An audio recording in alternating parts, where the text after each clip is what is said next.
Oh putain, ça colle.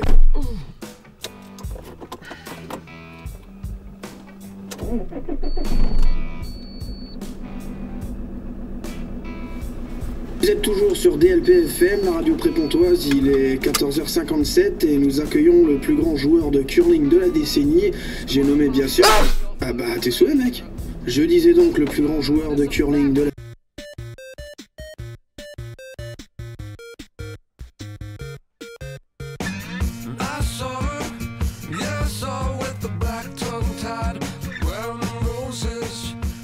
On est à quelques semaines de la fin de l'hiver et il fait encore super froid dehors. Et je remarque qu'à cause de ça, pas mal de gens sont malades. On parle pas de grosses maladies, on parle de grippe ou de rhume. Et c'est ça qui nous intéresse justement, le rhume. Parce que le rhume, ça engendre les éternuements. Et les éternuements, c'est un réflexe, on peut pas s'en empêcher. Et il y a d'autres choses dont on ne peut pas s'empêcher, c'est de dire à tes souhaits après que quelqu'un ait éternué. La question c'est pourquoi?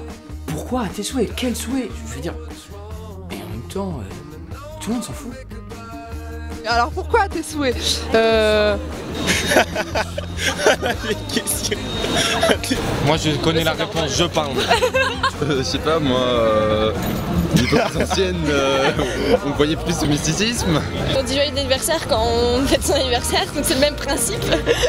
Ah, c'est pour montrer que tu penses aux autres, c'est gentil. Ouais, c'est convivial, c'est chaleureux.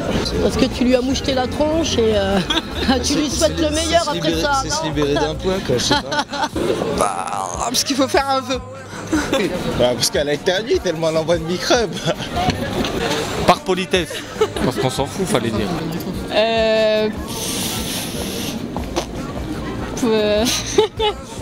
Oui, putain. Pour être poli. On a le temps de réfléchir. Parce que là, il va falloir nous laisser le temps.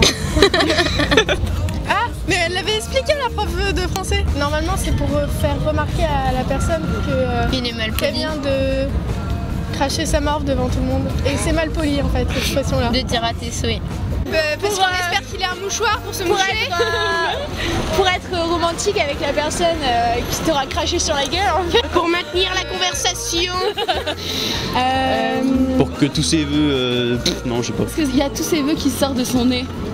Alors alors là, D'accord, alors là, franchement, je peux pas faire mieux. Ah non, là, non, c'est...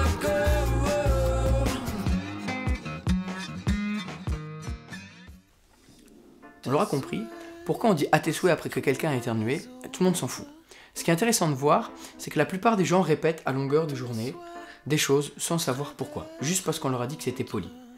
Il y a plusieurs explications au fait de dire à tes souhaits, mais celle que je préfère, c'est celle qui dit que l'éternuement est un des premiers symptômes des plus grandes maladies du Moyen-Âge, comme par exemple la peste ou le choléra.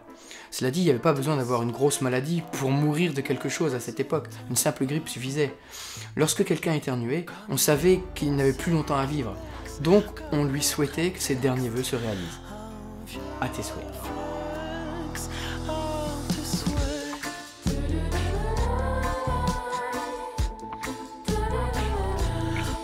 Mais sinon, c'est pas trop chiant comme taf? De quoi, animateur radio?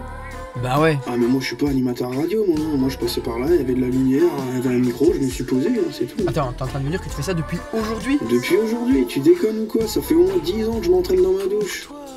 Ok, bon, d'accord, admettons. Mais tu peux m'expliquer comment ça se fait que je peux parler avec ma radio? Ah mais tu me poses de ces questions toi aussi, et franchement, à mon avis, tout le monde s'en fout.